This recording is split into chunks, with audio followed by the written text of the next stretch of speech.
my favorite segment, As the Kings Turn. But now the Boogie is in New Orleans. Guys, we need a spinoff, so I want to run some ideas by you. We have Boogie in the Brow, right?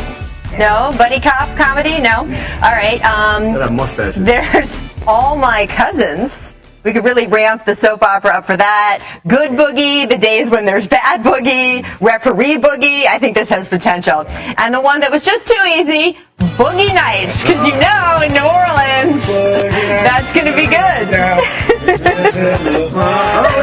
Wait, you can't. We can't sing on TV. You cannot say, if you say, roll the animation. Roll it. We're going to get in trouble. We're going to get sued. We were just talking, I swear. Forgot I started singing too. You're going to get us sued. This show cannot afford. He can afford it. I can't. We need the money to go to the playoffs. So hush, Tracy. Yeah. Welcome to the Jump. Words, by the way. I'm Rachel Nichols, back with our insider Amin El Hassan and our Hall of Fame finalist, Tracy McGrady.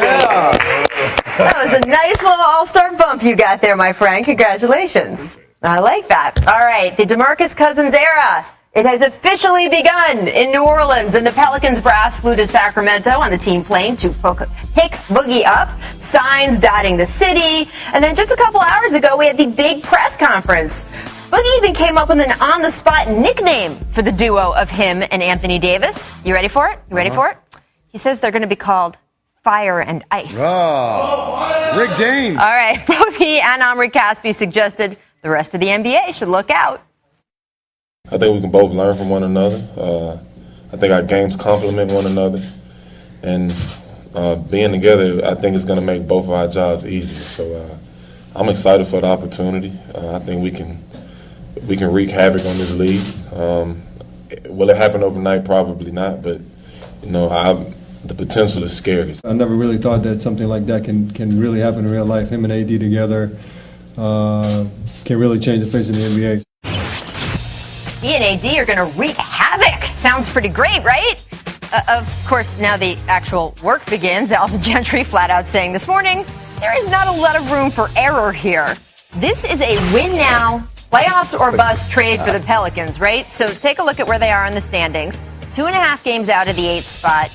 I mean, right, guys, we can assume Sacramento's going to drop out. The Blazers, they've been sounding like sellers and all the trade powder this week. But the Nuggets, not so easily caught. And New Orleans is not only going to have to develop chemistry on the fly, they probably have to pick up some more shooting. Then there's the matter of relying on 2 frontline bigs in an NBA that has moved increasingly away from those kinds of rosters. And heck, the Pelicans' own coach, Alvin Gentry, one of the architects of the NBA's high-octane movement. So it's going to be interesting to see how he manages this new dynamic.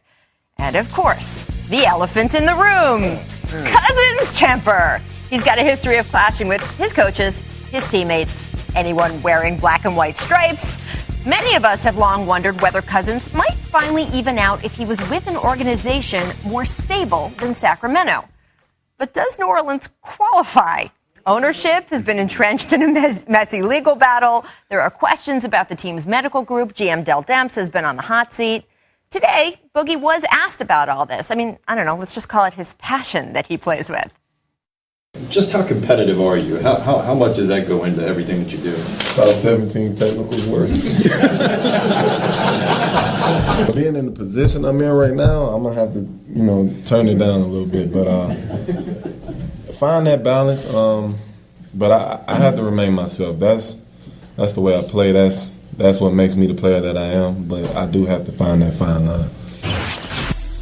I love how honest this man is. But look, we vow to be different this time. We have heard that before from Boogie, and it's not like he's even going to have the benefit of a fresh start. Those 17 techs came with him on the plane from Sacramento, and the next tech, and every other tech he gets after that, will earn him 1-game suspensions. Hard to make the playoffs if, you're not playing. So really, for all the sweeping pronouncements this morning, none of it is a sure thing. Really, the only thing we do know, at least it won't be boring. So, Tracy, where are you on whether we are going to see a different Boogie in New Orleans? Well, I think for the remainder of the season, I think we'll see a different Boogie. Now, he needs to continue to play the way he plays. Right. Dial the attitude, back a little bit. This is a fresh start for him. He's never played with a top 5 guy on his team, so being Anthony Davis' teammate. I think Anthony Davis will rub off on him because he doesn't have that type of temper on the basketball court. I think this would be good for him moving forward. Yeah, in case anybody was curious, AD is the ice, right? Just in case you were wondering who's the fire and who's the ice, that's AD. He's the ice. You really think that we're going to see brand new Boogie? You agree with this, man? I think in terms of clashing with people internally, yes.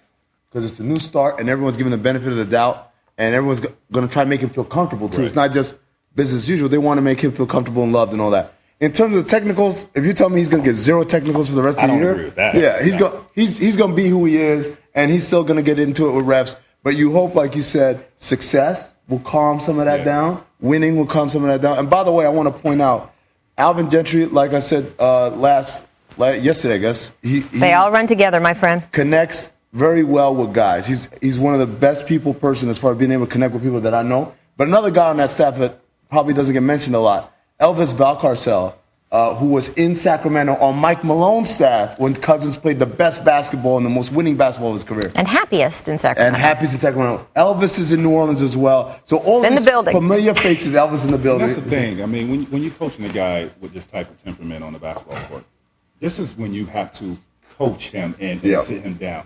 It's easy to coach somebody that doesn't have this type of temperament, right? Mm-hmm. But when he's out lashing, at the players, at the referees, like now that coaching has to come into play, and you can't be afraid to tell him what he needs to hear. I don't think Alvin Gentry would be that guy. And it's exactly what Mike Malone has said about why it worked out well with him and Boogie. He said he was super straight with him. Mike is a straight shooter. Alvin is the same way. Yep. So that'll be interesting. We have to talk about the other major shift in the NBA landscape. Just hours after the Lakers cleaned house yesterday, put Magic Johnson in charge of basketball operations, LA was making moves. They sent 6-man Lou Williams to the Rockets for Corey Brewer and getting that first-round pick in return.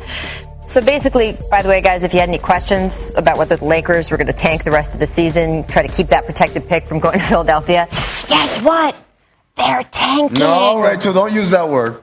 They're reserving themselves. Magic Johnson. They're going to not play to their capacity. What do you want me to? Which word should I use? I think they're just preparing. They're preparing for the future. They're preparing for the future with a pick they want to protect. Yes. They also have basically done everything but take out an airplane banner ad that they're going to make agent Rob Pelinka their new GM. I mean, I don't know. It's a lot of moves for less than 24 hours. I mean, what do you make of all the Magic moves so far? Well, I'll talk about the actual move, the trade for Corey Brewer in the first-round pick. I liked it, especially for his first deal. On short notice, he didn't get taken advantage of. Corey Brewer makes a little bit more next year than Lou Williams would have, but they got a first-round pick out of it. Even though it's going to be 24, 25, something like that, that's still a good deal. You got value out of Lou Williams. As far as Rob Pelinka goes, he's a great agent. He's got a very illustrious client list. He's a good negotiator. He knows the CBA. All that's well and good. But right. That helps. But at the end of the day, you're asking him to do a job he's never done before. So now you got two guys, Magic and Rob, who are doing jobs that they've never done before. I don't care the success that they've had in other walks of life that are kind of similar. It's not the same as running an NBA front office. So this increases the urgency that they need basketball people in that office. People have been part of a front office before. Well, I'm glad that they made this move to have Magic, have control. This should have been done a long time ago. I see the Lakers as a franchise that's built on winning championships or contending for championships. Right. I can't even watch them play now. So I'm glad this move took place. I think Urban is going to need 2 or 3 years to turn things around. Now you have two guys on your roster that you paid big money to, that you're going to have to do something with them the next coming years, and that's Miles Goff and Luol Deng. They're getting paid a lot of money. So nothing is really going to happen in the next couple years. But this move is a lot more attractive to free agents. Well, Tracy, your agent was Bob Myers, who then went to the Golden State Warriors, and he's done okay. So when you watch, come on now, Rachel. They won a championship in 73 games. Hey, Jerry West. Do you not understand? That was my understated, deep sarcasm. No, I mean, I just your perspective. I mean, you were basically. You saw your guy go on to take this job. What is your perspective on Kobe's guy kind of making the same move? And James Harden's guy also, by the way. I don't know. Again, like he said, he's stepping into uncharted waters. He's never done anything to this magnitude. And we're not talking about going and running, New Orleans Pelicans or the Denver Nuggets. We're talking about a historic franchise, the Los Angeles Lakers. For that to be your first job as GM, it's a tremendous amount of pressure on him. You don't understand understatement? I get it. But I'll also throw in one quick thing also. When you talk about Bob Myers, he's surrounded by basketball people in there, not people who first time at the rodeo. So. We'll see. We will see what happens to the Lakers. We're going to take a quick break, but when the jump returns, we have a very special guest. I am so excited about this. Photographer, ultimate behind-the-scenes guy, Bobby Medalist, a.k.a. Bobby Digital, joins the jump. I'm going to ask him about hairline tips.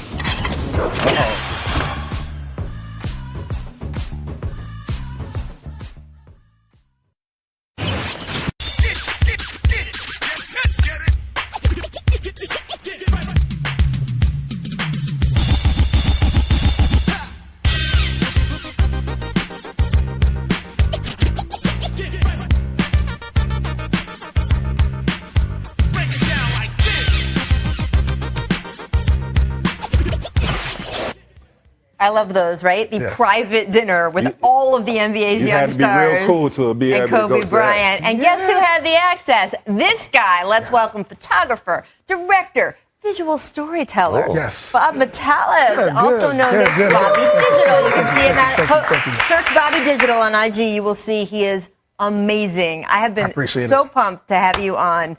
Because you are the guy that all of these guys trust to have around in their private moments. These are not gentlemen who love their picture being taken, who are comfortable with everything, with anyone. What is it like for you to be this fly on the wall around these guys? I mean, you're watching sports history over and over again. It's a bless. I feel blessed to do it. It's just one of those moments where sometimes when it's happening, it's like surreal. Like it's like this is really happening. Where you have the ESPYs, or you have like during the finals, where you have this moment. So it could be something off court, where it's personal moments where you just kind of just seeing things happen.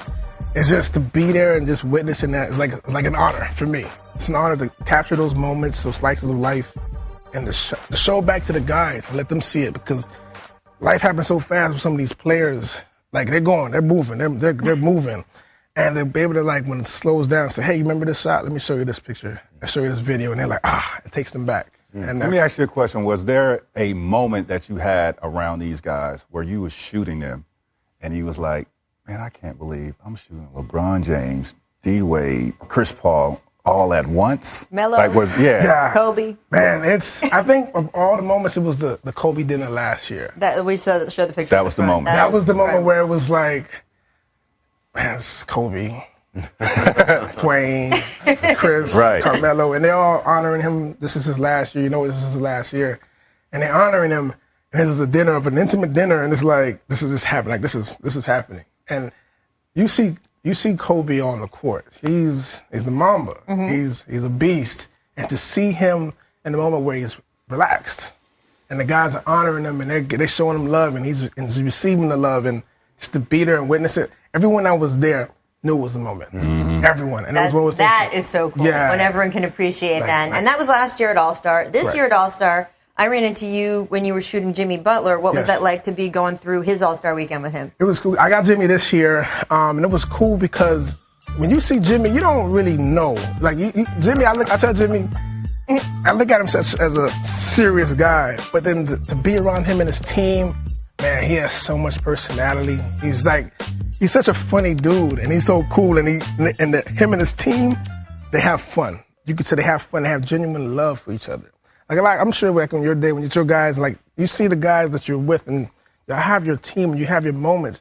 Just imagine if you can go back and look at those moments. Like just think about it. If you had those moments back then, I would love to relive them. See, and that's the thing to give that to those guys. I was thinking about you when he was coming on. I was like, how cool would it be for you to have amazing art quality photos of the moments with you and Vince, the moments you have with Grant Hill and Orlando, the moments in Houston with Yao. I mean, that stuff just kind of disappears, and you got little snapshots here and there. I mean, because that's the stuff you miss about the game, right? That camaraderie, and you can never get that back, man.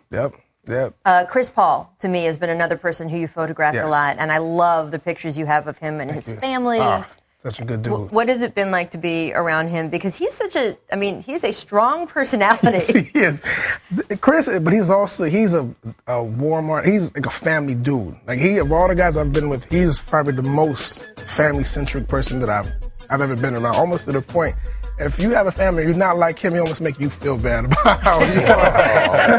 Because he loves his family. And I appreciate that about him. But he's also, he's on the court, he's a bear. So to see that, to see both sides of him and to witness both sides of him, that's pretty cool. All right, I'm going to stand up for your family. You have an amazing family. Thank you. I appreciate it. I do appreciate that. You are married to Lisa, who, of course, works with Dwayne Wade. You have beautiful children, which also you can see on his Instagram feed. But there is the backstage at the ESPYs, right? That I know. I mean, you wanted to ask him about that, too, right? No, you could go ahead. I got another question. Oh, okay. All right. Okay, well, my question is really personal. Okay. I see in all the pictures LeBron's hairline looking real flourishing and stuff. I wanted some tips.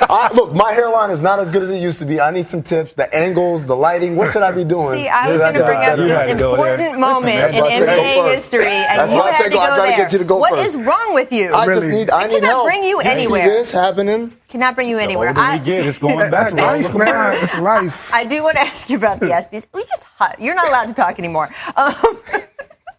That moment in the ESPYs, it was, this was a historic summer. Yes. Athletes really stepping to the fore in the social discussion, and those guys doing it, I think, message to a lot of other athletes around the NBA and in other sports about where their leadership should be. And what was it like behind the scenes in those moments as they were ready to go on? Great shot right there. It was crazy was that while it was happening, before it happened, I kept telling my wife, I said, man, this is going to be so dope. This is going to be one of those moments where if you weren't there, you would have heard about it. Mm-hmm.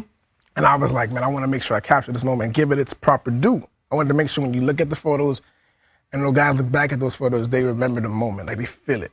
And that's one of the things I make sure that with my images that you feel it, so you can be there again and relive it over and over. So as they were happening, I wanted to just make sure I fly on the wall and just shoot my shots, just get my shots in and out. It's crazy because when you have these moments as they're happening, you can't disturb it. You can't disturb the moment. And so there was a moment where the guys were praying.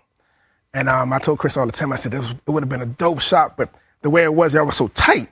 And I couldn't, I'm praying. Right. So I couldn't be like, hey, before you say the amen, let me get y'all this. But no, so it's like, you can't, I don't ask the guys to pose, I just capture it. So it's one of those things where you just got to just be there. And there was enough moments there, as you see in the images there. I think you got.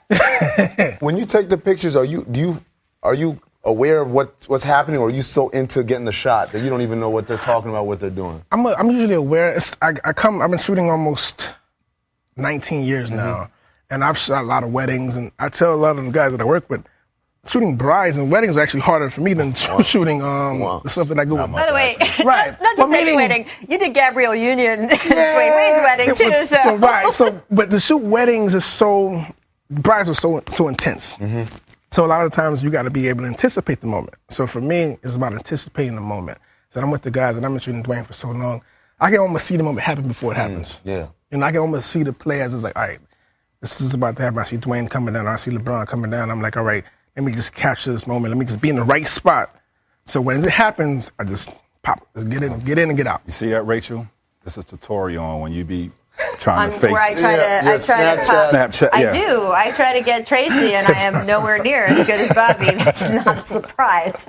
You have done this to me, though. I will say many a time over the years. In fact, I saw you sneaking a few pictures when we were in New Orleans. But this picture, where I am soaked in champagne, it was like 2 years ago. It's not that I'm that young. I am literally soaked head to toe in champagne.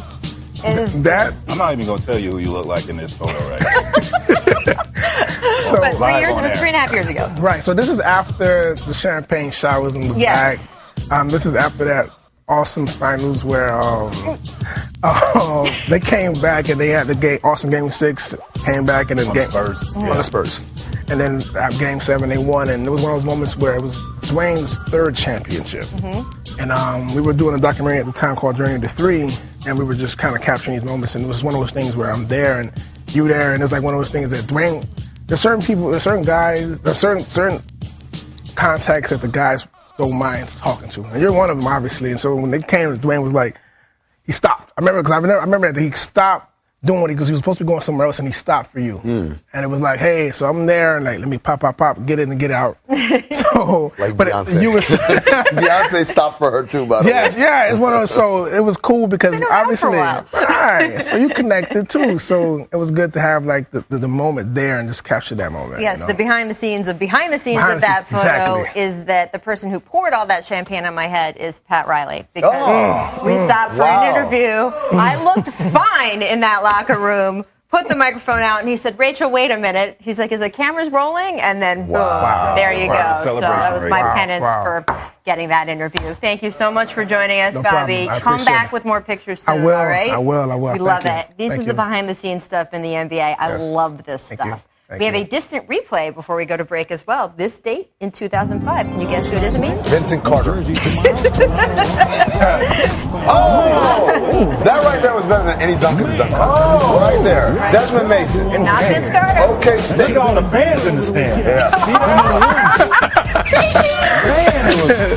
They was swollen in there.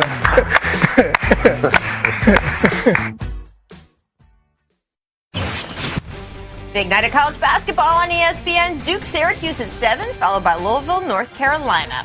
And after that, tune in to SportsCenter. John Buccigross and Steve Levy. All right, make or miss time. It's all about the make.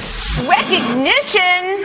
Our own Tracy McGrady, nominated as a Hall of Fame finalist. Look at that guy. What was it like over All-Star Weekend, Mac, to be at this moment with all those other It was guys? so surreal. I mean, will I be the youngest player if I get in? I mean, they've changed the rules now. I know, so- like, Oh, wow. we're gonna have to We'll look look at that up. that. We'll look at that. Well, you were one of the youngest to come into the league ever, so, you know, who knows? There we Yao- go. Look, he's Yao- just looking at who's his older, you or highlights. Yao? I wanted some Yao older emotional than you? outpouring. He's like, ooh, look at that guy. He was good.